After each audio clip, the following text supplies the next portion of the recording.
ये लोग जिससे अब इनकार करना चाहते हैं, वो गुफ्तगू दरो दीवार करना चाहते हैं। हमें खबर है कि गुज़रेगा एक सीले फ़ना,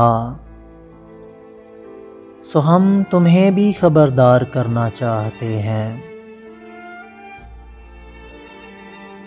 और इससे पहले कि साबित हो जुर्म खामोशी, हम अपनी राय का इजहार करना चाहते हैं। यहाँ तक आ तो गए आपकी मोहब्बत में, अब और कितना गुनहगार करना चाहते हैं।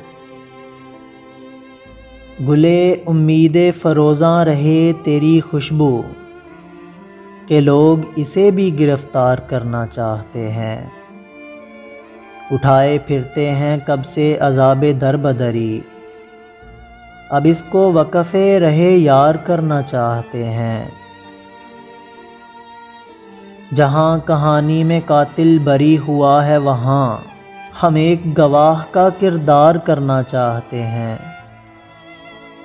वो हम हैं जो तेरी आवाज़ सुन के तेरे हुए, वो और हैं कि जो दीदार करना चाहते हैं।